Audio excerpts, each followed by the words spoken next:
जनता ने चुन के भेजा है, लेकिन उनको विधानसभा के पटल पे जब भी कोई चीज रखनी है तो उनको संकीर्ण सोच नहीं रखनी चाहिए, क्योंकि रोजगार अगर युवाओं को मिलते हैं तो वो विधानसभा क्षेत्र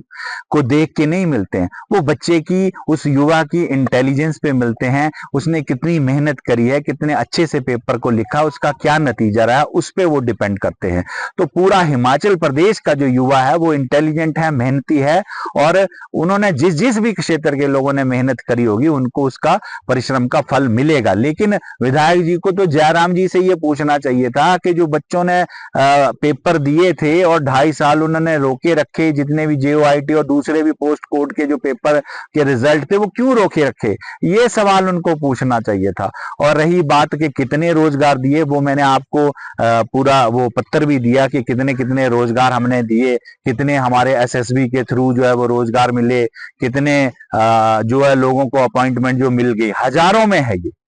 ये कोई विधानसभा के माननीय मुख्यमंत्री जी ने ये नहीं देखा कि हमीरपुर से है, कि रोडू से है, कि कोटखाई से है, कि नदौन से है। उन्होंने देखा कि रिजल्ट निकले, जो बच्चे पास हुए मेरिट के हिसाब से उनको नौकरियां दी गई, और वो हजारों में दी गई। मैंने आपको अगस्त से लेके मार्च तक बताया, पूरे 1 साल का ब्यौरा नहीं दिया है, क्योंकि 1 साल का ब्यौरा देंगे तो वो और ज्यादा जाएगा। लेकिन इतने अगस्त से लेके मार्च तक ही कम से कम 6,000 नौकरियां जो है, सरकारी नौकरियां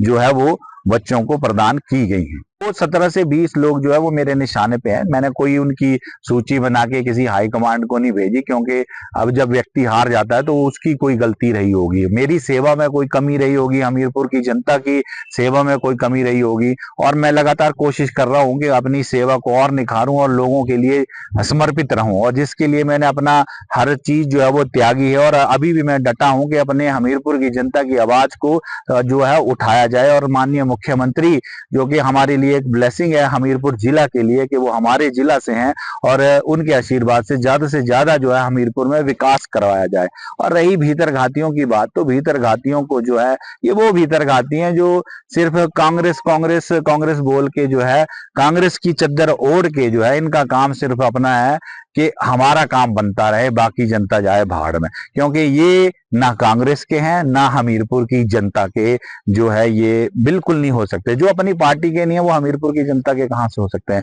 उनकी कोई शिकायत नहीं की जाएगी, ना ही मैंने उनकी कोई शिकायत भेजी है, ना ही भेजूंगा। लेकिन हाँ, ये जरूर है कि अगले विधानसभा इलेक्शन से पहले 6 महीने पहले उनको जो है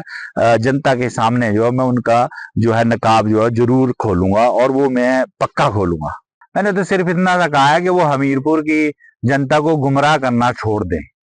उनका तो वो हिसाब हो गया, अब सद्दी ना बुलाई मैं मुंडे दी ताई। ठीक है, देखो हमने 3 पुलों के लिए जो थे माननीय मुख्यमंत्री जी से जो है लोहड़ी के पर्व पे जब वो हमीरपुर में आए थे तब हमने उनसे रिक्वेस्ट करी थी, तो उन्होंने कहा था कि DPR दो। फरवरी में हमारे विभाग, लोक निर्माण विभाग ने DPR दी, और 3 पुलों की दी, जिसमें जमली, गुदमी और लमलू खड्ड भी थी। तो उसमें हमारे जो 2 पुल है जो पास हुए, जिसके लिए हमारे माननीय मुख्यमंत्री जी ने और हमारे लोक निर्माण मंत्री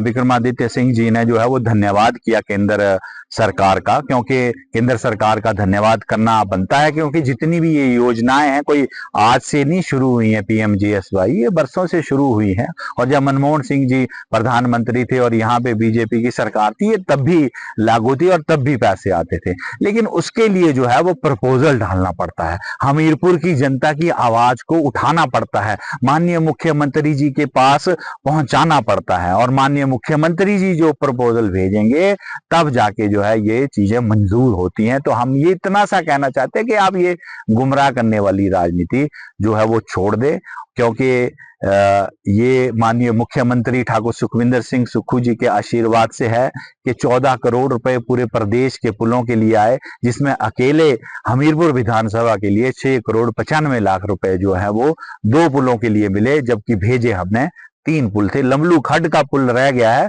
उसके लिए भी हम पूर्णतया प्रयासरत रहेंगे, और वो भी हम माननीय मुख्यमंत्री ठाकुर सुखविंदर सिंह सुक्खू जी के आशीर्वाद से लेंगे।